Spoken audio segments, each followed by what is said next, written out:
Hi, I'm Aman Jamal. Welcome to IS Baba's Current Affairs Prelims to the Point. I will be discussing 5 topics and 5 MCQs on daily basis which are important from our prelims perspective. So let us start. These are the topics we are going to cover today. Starting with the first news, in the Indian Express newspaper, there was a news about Jay Shankar discusses coronavirus pandemic with SCO ministers. So let us see about the news and what is important from our prelims perspective. So the SCO ministers discussed about the pandemic response and how to deal with its impact on trade, society and economy. Within 3 days, India was part of discussions on 2 platforms. One was UAID-led platform, that is quadrilateral grouping, and the other was Chinese-led SCO. So at the quadrilateral grouping, the discussion was about the transparency and accountability in the combating of COVID-19 pandemic. So this shows about the balancing skill of India. SCO video conference was organized by the Russia's foreign minister, and India showed its strong commitment by saying that India is ready to share information, expertise and best practices with the SCO member. At the Quad discussion, there was also a reference about reaffirming importance of rule-based international order. So this seemed to be referring to China, who opposed international inquiry into origins of this COVID pandemic. So India refused to take sides, and India said that India is committed to maintain engagement towards strengthening the SCO's potential. So this is how India is following a multi-alignment approach. India also highlighted its $266 billion economic package announced recently. Also, India underlined that the security challenges of today are not linked by physical or political boundaries. So, it was referring about the terrorism. Terrorism is a major threat in the SCO region, and India said that all should work together and collective action is required. Now the SCO foreign ministers also discussed the preparedness of SCO Council of Head of State meeting, that is SCO summit, that will happen in St. Petersburg. Also they discussed about the situation in Afghanistan and commemoration of 75th anniversary of World War II. Now we have seen about the news. Let us see something about the Shanghai Cooperation Organization. So, Shanghai Cooperation Organization is a permanent intergovernmental organization. This was created in 2001. Charter was signed in 2002 and it came into force in 2003. This is a Eurasian political, economic and military organization. What is the aim? The aim is maintaining peace, security and stability in the region. About the members, so you can see here there are 8 members. Kazakhstan, China, Kyrgyzstan, Russia, Tajikistan, Uzbekistan, India and Pakistan. There are 4 observer states: Afghanistan, Belarus, Iran and Mongolia. There are few dialogue partners also. What is the background? In 1996, Shanghai 5 emerged from series of border demarcation and demilitarization talks, and this talk took place between 4 former Soviet republics and China. So this was Shanghai 5, and after Uzbekistan joined, it was named Shanghai Cooperation Organization. India and Pakistan became member in 2017. Now something about the structure of SCO. There is Head of State Council. The Head of State Council is the supreme SCO body and it determines priority, and it also defines major areas of activity of the organization. So this is a decision making body. About the Head of Government Council, this approves the budget of the organization. Now about Council of Ministers of Foreign Affairs, this considers the issues related to day-to-day activities of the organization. There is also a regional anti-terrorist structure, RATS. This was established to combat the terrorism, separatism and extremism. The secretariat is in Beijing. Now in 2003, SCO members signed 20-year program of multilateral trade and economic cooperation. This established the free trade zone. Also with the assistance from ADB and UN Economic and Social Commission for Asia and the Pacific, the SCO member developed intergovernmental agreement on facilitating international road transport. So this was about SCO. Now let us see something about quadrilateral group.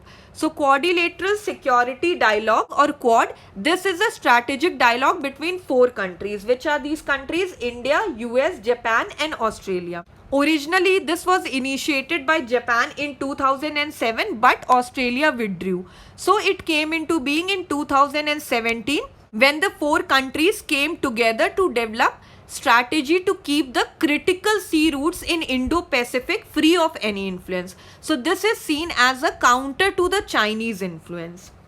You can see here, the Quad is an informal strategic dialogue which is widely viewed as a response to increased Chinese economy and military power. This was about the Quad. Moving to the next news. In the Hindu newspaper, there was a news about UN forecast pandemic to shrink world economy by 3.2%. So let us see about the news and how this is relevant from our prelims perspective. So this was UN World Economic Situation and Prospect Report. The report said that the world economy will shrink by 3.2% in 2020 and this will wipe out nearly all the gains we had in last 4 years. It also said that we can face a severe recession of the magnitude not seen since Great Depression. 90% of the world economy is under some form of lockdown and that is a major reason for the economic slowdown. It also said that in worst case scenario, the world economy may shrink by 4.9% in 2020. The report forecast 15% contraction in world trade in 2020 and it also said that due to pandemic, poverty and inequality is increasing. UN forecast modest 3.4 economic growth in 2021 in developed countries and 5.3% in the developing countries. Now, before the corona pandemic in January 2020, the UN forecast was about the acceleration in growth of 2.5% in 2020. Now, what about India? It said that the growth rate of India in 2018 was 6.8 and in 2019 it's 4.1 and this will reduce to 1.2% in 2020. Also, it said that in 2021 this will rise to 5.5%. Now, what were the solutions suggested in the report? It talked about stronger international cooperation, also about infusing more liquidity into the economy, and it said that the focus should be on international tourism. Now, we have seen about the news. Let us see something about this UN World Economic Situation and Prospects report.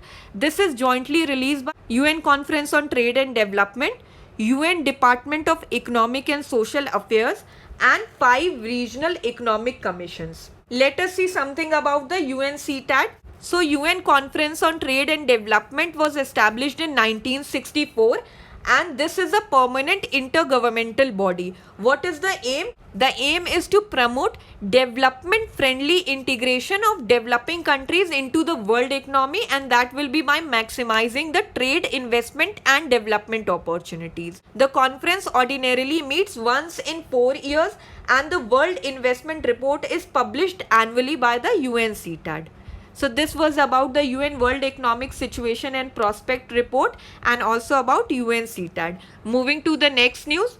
In the Indian Express newspaper, there was a news about Project 39A. So let us see about the news and how this is relevant from our prelims perspective.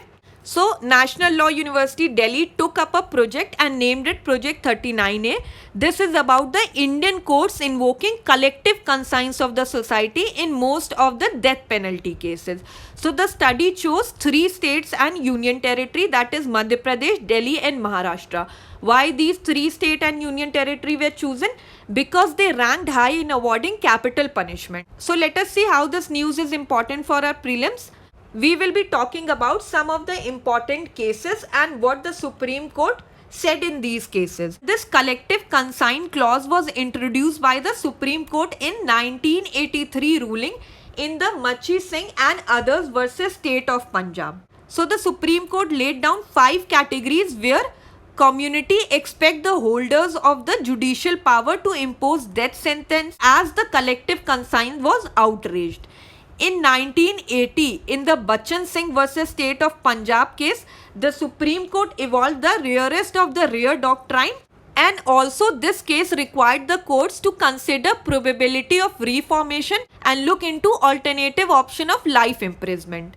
In the Jagmohan Singh versus State of Uttar Pradesh 1973 case, Supreme Court said that under Article 21, deprivation of life is constitutionally permissible if it is according to procedure established by law. Now, the Law Commission in the 35th report in 1967 rejected the proposal for scrapping the death penalty. But in 2015, the Law Commission proposed to abolish capital punishment but only for non-terrorism cases. In 2012, Verma Committee was set up post Nirbhaya incident and it recommended not going for death penalty, but the government refused this. So till date, approx 98 countries have abolished the death penalty. So this was about the collective conscience concept about the important cases related to death penalty.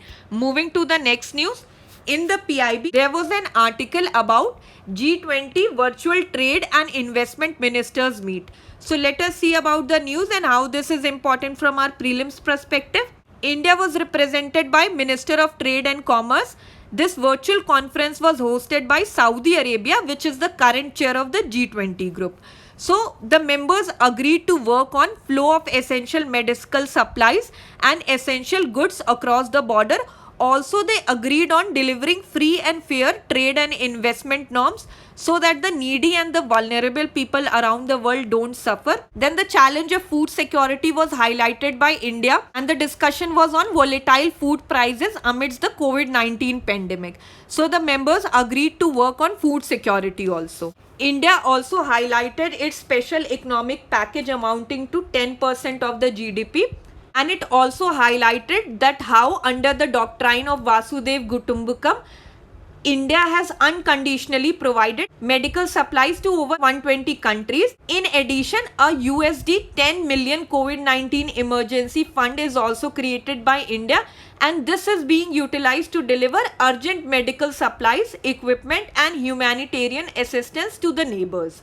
This was about the news. Now let us see something about G20. G20 is informal group of 19 countries and European Union.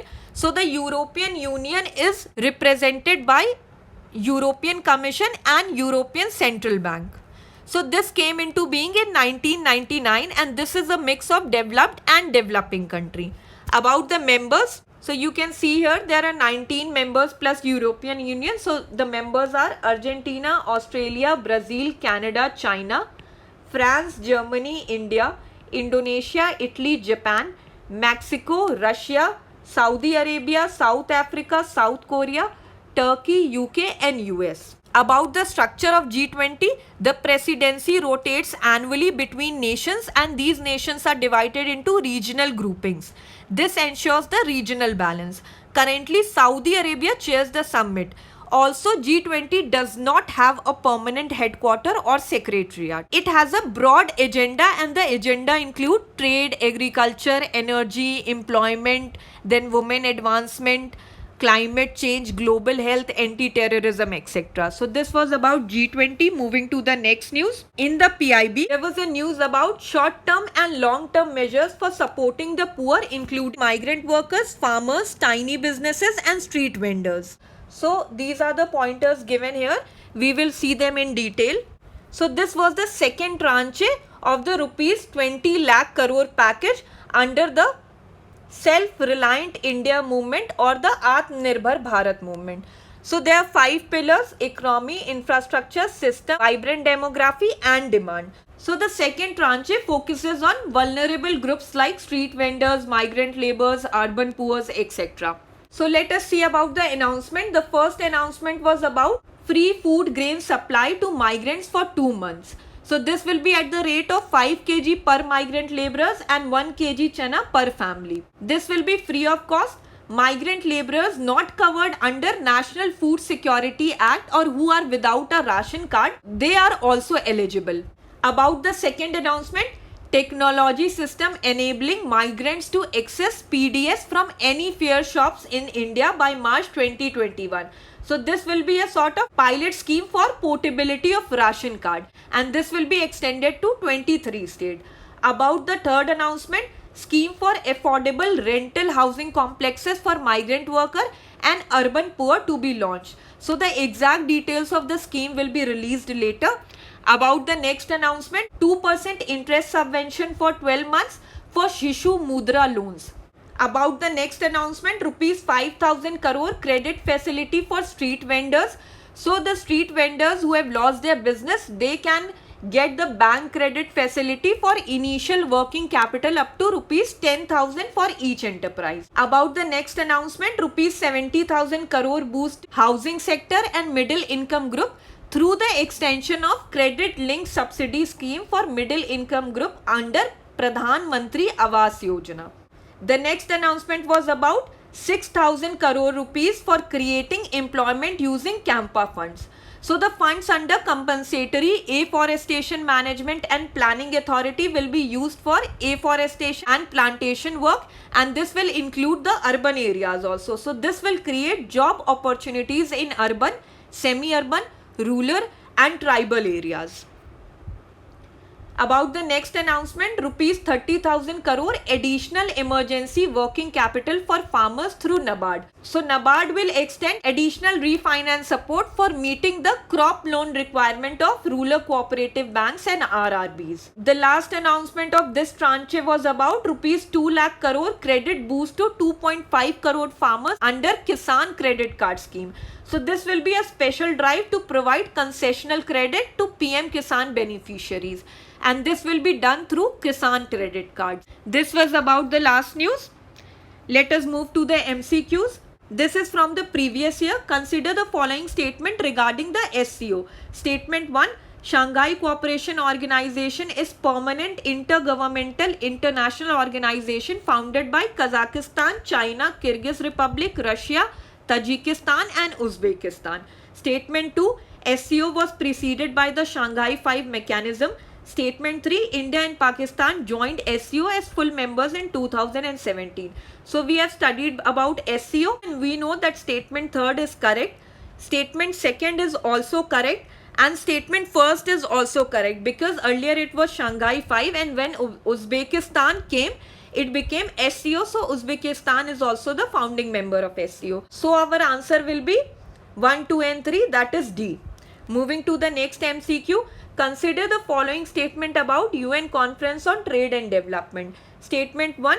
World Investment Report has been published annually since 1991 by UNCTAD. Statement 2. UNCTAD supports developing countries to access the benefits of a globalized economy more fairly and effectively.